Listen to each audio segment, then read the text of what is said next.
ಆರಾಮಿದ್ದೀರಾ? ಆರಾಮಿದ್ದೀನಿ madam. ಎಷ್ಟು confident ಆಗಿ ಕಾಣಿಸ್ತಾ ಇದ್ದಾರೆ ಇವತ್ತು ಅವ್ರು ನೋಡಿ sir. Yet again thanks to VP sir.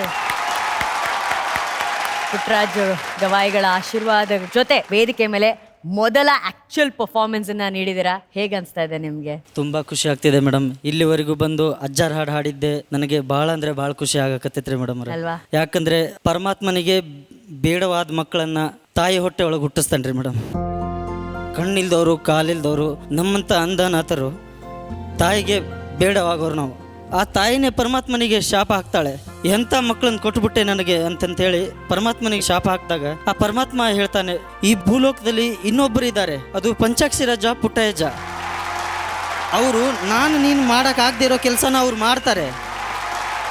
ಪಂಚಾಕ್ಷರಜ್ಜ ಪುಟ್ಟಯ್ಯಜ್ಜ ಹೆತ್ತ ತಾಯಿಗೆ ಬೇಡವಾದ ಮಕ್ಕಳನ್ನ ತನ್ನ ಜೋಳ್ಗಿಗೆ ಹಾಕೊಳ್ರಿ ಅಂತಂತೇಳಿ ಅವರು ಊರು ಅಡ್ಡಾಡಿ ತನ್ನ ಜೋಳ್ಗಿಯೊಳಗೆ ಅಂಧನಾಥ್ ಮಕ್ಕಳನ್ನ ಅವ್ರು ಹಾಕ್ಕೊಂತಾರೆ. ಅಂಥ ಶಕ್ತಿ ಇರೋದು ಅದು ಪಂಚಾಕ್ಷರಜ್ಜ ಅವರಿಗೆ, ಪುಟ್ಟಯ್ಯಜ್ಜ ಅವರಿಗೆ. ಸೊ ಈ ಮಕ್ಕಳನ್ನ ಹೋಗಿ ಅಲ್ಲೇ ಬಿಡ್ರಿ ಅಂತ ಎಲ್ಲ ತಾಯಿಯವರಿಗೆ ಅವ್ರು ಹೇಳಿದಾಗ ನಾವು ಆ ಆಶ್ರಮಕ್ಕೆ ಸೇರ್ತೀವಿ. ಆ ಆಶ್ರಮದಲ್ಲಿ ನಮಗೆ ಸಾಧ್ಯವಾದಷ್ಟು ಸೇವಾ ಮಾಡ್ತೀವಿ. ಸೇವಾ ಮಾಡಿ ಆ ಸೇವಾದ ಪ್ರತಿಫಲನೇ ಇಲ್ಲಿವರೆಗೂ ನಾನು ಬಂದು ನಿಂತು ಹಾಡ್ತಾ ಇದ್ದೀನಿ. ನನಗೆ ಬಹಳ ಖುಷಿ ಆಗ್ತಿದೆ ಮೇಡಮ್.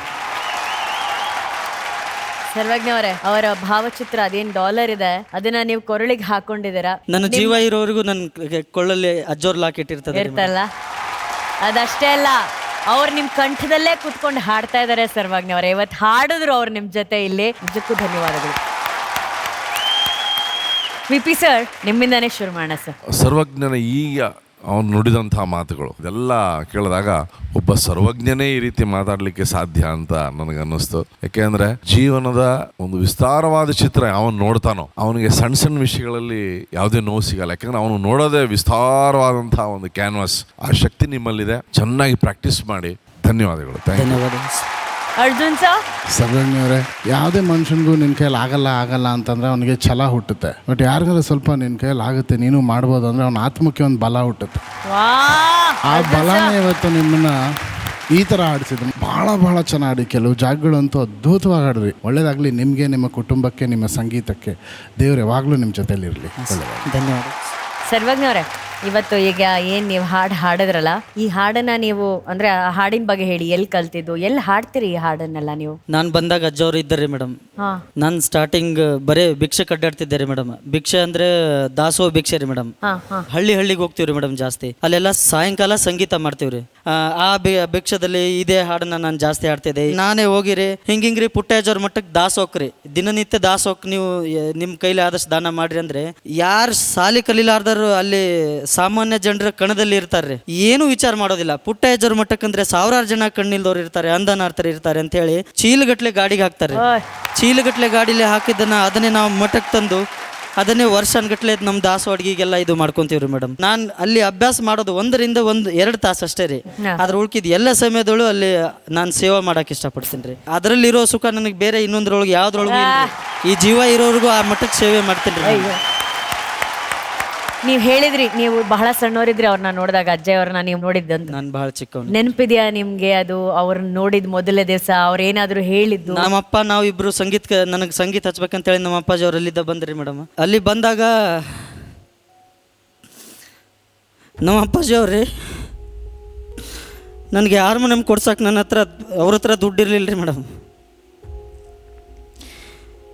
ಅವ್ರ ಹತ್ರ ಹಾರ್ಮೋನಿಯಂ ಕೊಡ್ಸಕ್ಕೆ ದುಡ್ಡು ಇರಲಾರ್ದಾಗ ರೀ ಮೇಡಮ್, ಗಜೇಂದ್ರಗಡ ಅಂತ ಒಂದು ಊರು ಬರ್ತದೆ ರೀ, ಅಲ್ಲಿ ಹಾರ್ಮೋನಿಯಂ ಕೇಳಿದಾರೆ. ಅವ್ರು 10,000 ರೂಪಾಯಿ ಅಂದ್ರಿ.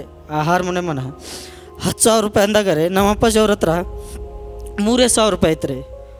ಲಾಸ್ಟ್ ಎಷ್ಟು ಕೊಡ್ತೀರಿ ಹಾರ್ಮೋನಿಯಂ ಅಂತ ಕೇಳಿದಾಗ ರೀ ನಮ್ಮ ಅಪ್ಪಾಜಿ ಅವ್ರಿಗೆ 8,000 ರೂಪಾಯಿ ಲಾಸ್ಟ್ ಕೊಡ್ತೀವಿ ಅಂತಂತಂದ್ರಿ. ಆ 8,000 ರೂಪಾಯಿ ನಮ್ಮ ಅಪ್ಪಾಜಿ ಏನೂ ವಿಚಾರ ಮಾಡಲಿಲ್ಲ. ನೀನು ಮಠಕ್ಕೆ ಹೋಗೋಣ, ಅಜ್ಜವ್ರನ್ನ ಭೇಟಿ ಆಗೋಣ, ಏನೇನಂತಾರಂತಂತ ಹೇಳಿ ನನ್ನನ್ನು ಮಠಕ್ಕೆ ಬಿಟ್ಟರೆ ವಾಪಸ್ ಹೋದ್ರಿ. ಅವರು ವಾಪಸ್ ಹೋಗಿ ಆ 3,000 ರೂಪಾಯಿ ತನ್ನಲ್ಲಿ ಇಟ್ಕೊಂಡು ನನಗೆ ಮಠಕ್ಕೆ ಅಡ್ಮಿಷನ್ ಮಾಡಿಸಿರಿ. ವಾಪಸ್ ಹೋಗಿ ಇನ್ನೊಬ್ಬರು ಹೊಲದಲ್ಲಿ ಹೋಗಿ ದುಡ್ದ್ರಿ. ಅವರು ದುಡ್ಡು ರೆಡಿ ಮಾಡ್ಕೊಂಡು ಬಂದು ನನಗೆ ಹಾರ್ಮೋನಿಯಂ ಕೊಡಿಸೋದ್ರಿ ನಮ್ಮ ಅಪ್ಪಾಜಿಯವರು. ಆ ಹಾರ್ಮೋನಿಯಂ ತೊಗೊಂಡು ನಾನು ಇಲ್ಲಿ ಮಠಕ್ಕೆ ಬಂದೆ ರೀ. ಅದಿನ್ನೂ ಇದೆ ನಿಮ್ಮ ಹತ್ರ? ಆ ಹಾರ್ಮೋನಿಯಂ ಇದೆ ರೀ ಮೇಡಮ್. ನೀವು ಅದನ್ನ ಒಮ್ಮೆ ಇಲ್ಲಿ ತಗೊಂಬರ್ಬೇಕು ಅಣ್ಣ. ತರಿಸ್ತೀನಿ ರೀ. ತರಿಸ್ಬಿಟ್ಟು ನಿಮ್ಮ ತಂದೆಯವ್ರಿಗೋಸ್ಕರ ಒಂದು ಹಾಡನ್ನ ಹಾಡ್ಬೇಕು ನೀವು ಇಲ್ಲಿ. ಹಾಂ ರೀ, ಖಂಡಿತ ರೀ. ನಾನು ಆ್ಯಕ್ಚುಲಿ ನಮ್ಮ ತಂದೆಯವ್ರು ತೀರ್ಕೊಂಡಾಗ ನಾನು ಮಠ ಬಿಡಲೇಬೇಕಾದಂಥ ಪರಿಸ್ಥಿತಿ ಇತ್ತು ರೀ ಮೇಡಮ್. ಒಂದು 7 ವರ್ಷ ಆಯ್ತು ರೀ ನಮ್ಮ ತಂದೆಯವ್ರು ತೀರ್ಕೊಂಡು. ನಾನು ಮೊದಲು ಹೋದ ದಿನಾನೇ ನನಗೆ ಅಜ್ಜವ್ರು ಅಂದಿದ್ರು. ನನಗೆ ಆ್ಯಕ್ಚುಲಿ ಅವ್ರು ನೋಡೇ ಇರಲಿಲ್ಲ, ದೂರದಿಂದ ಕರೆದ್ರು. ನನ್ನ ಬಗ್ಗೆ ಎಲ್ಲ ಅವರು ಹೇಳಿದರು, ನೀನು ಹಿಂಗೆ ತಾಂಡದಿಂದ ಬಂದ್ಯಾ, ನೀನು ಒಟ್ಟ ಸಂಗೀತ ಬಿಡಕ್ಕೆ ಹೋಗಬೇಡ, ನಿನಗೆ ಕಷ್ಟ ಬರ್ತೈತಿ, ಆದರೆ ನೀನು ಸಂಗೀತ ಬಿಡಕ್ಕೆ ಹೋಗಬೇಡ, ಆಮೇಲೆ ನೀನು ಇಲ್ಲೇ ಇರಬೇಕು, ಇಲ್ಲೇ ಸೇವೆ ಮಾಡಬೇಕು ಅಂತ ಅಂದಿದ್ದು ಮಾತು. ನಾನು ಎಲ್ಲಿ ಹೊರಗೆ ಹೋದರೂ ನನಗೇನು ಸಕ್ಸಸ್ ಕಾಣ್ತಿರ್ಲಿಲ್ಲ. ಆಮೇಲೆ ನಾನು ಎಲ್ಲರೂ ಹೋದರೆ ನನಗೆ ಅವಮಾನನೇ ಆಗೋದು ಮೇಡಮ್. ಯಾಕಂದರೆ ಅದು ಅಜ್ಜರು ನುಡಿದಿದ್ರಿ ಮೇಡಮ್, ನೀ ಎಷ್ಟು ವರ್ಷ ಸೇವೆ ಮಾಡ್ತಿ ಅಷ್ಟು ನಿನಗೆ ಒಂದು ದಿನ ಮುಂದೆ ನಿನಗಿದೆ ಅದರ ಸನ್ಮಾನ. ಆ ಸನ್ಮಾನ ಬರೋವರೆಗೂ ನೀನು ಇಲ್ಲಿ ಮಠದಾಗ ಸೇವೆ ಮಾಡಬೇಕು, ಅದು ಬಿಟ್ಟು ನೀನು ಬೇರೆ ಏನು ವಿಚಾರ ಮಾಡೋಕ್ಕೆ ಹೋಗಬಾರ್ದು ಅಂತ ಅಂದಿದ್ರು. ಹಿಂಗೆ ಅಂದಾಗ ಕೊನೆಯಲ್ಲಿ ಈ ಬಂದು ಸರಿಗಮಪಕ್ಕೆ ಇಲ್ಲಿ ಬಂದೆ. ತುಂಬ ಖುಷಿ ಆಯ್ತು ರೀ ಮೇಡಮ್ ನನಗೆ. ಅವರು ಅಜ್ಜ ಹೇಳಿದ್ದು ಸನ್ಮಾನ ಈಗ ಸಿಗ್ತಾ ಇದೆ. ಏನ್ ಹೇಳಕ್ ಇಷ್ಟಪಡ್ತೀರಾ ಮಹಾಗುರುಗಳೇ? ಪಂಚಾಕ್ಷರಿ ಗವಾಯಿಗಳು ಒಂದು ದೊಡ್ಡ ಪರಂಪರೆಯನ್ನು ಹುಟ್ಟಾಕಿದ್ರು. ಅದಕ್ಕೆ ಕಾರಣ ಹಾನಗಲ್ಲ ಕುಮಾರಸ್ವಾಮಿ ಅವರು. ಸಾಮಾನ್ಯ ಜನರಿಗೆ ಸಾಂಸ್ಕೃತಿಕ ಸ್ವಾತಂತ್ರ್ಯ ಸಿಗಬೇಕು ಅನ್ನೋದು ಕುಮಾರಸ್ವಾಮಿಗಳ ದಿಟ್ಟ ನಿರ್ಧಾರ. ಅದಕ್ಕೋಸ್ಕರ ಪಂಚಾಕ್ಷರಿ ಗವಾಯಿಗಳನ್ನು ಹುಟ್ಟಾಕ್ತಾರೆ. ಅಂಧರಿಗೆ, ಅನಾಥರಿಗೆ, ದೀನರಿಗೆ, ದಲಿತರಿಗೆ ಇತ್ಯಾದಿ ಯಾವುದೇ ವ್ಯತ್ಯಾಸಗಳನ್ನು ನೋಡದೆ ಅವರು ಸಂಗೀತವನ್ನು ಕಲಿಸ್ಕೊಟ್ಟಿದ್ದಾರೆ. ಇವತ್ತು ಇಡೀ ಭಾರತದಲ್ಲಿ ಗದಗಿನ ಈ ಒಟುಗಳು ಹಾಡ್ತಿದ್ದಾರೆ. ಅದಕ್ಕೆ ಕಾರಣ ಕುಮಾರಸ್ವಾಮಿಗಳು ಮತ್ತು ಪಂಚಾಕ್ಷರಿ ಗವಾಯಿಗಳು.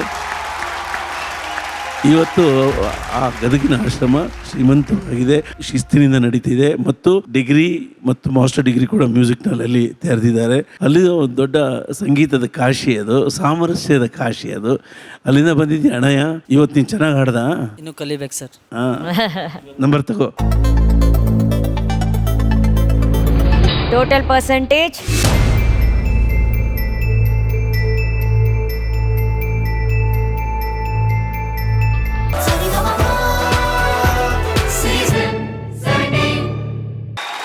ಪ್ರಿಯಾ ಅವರೇ, ಹೇಳಿ ಸರ್.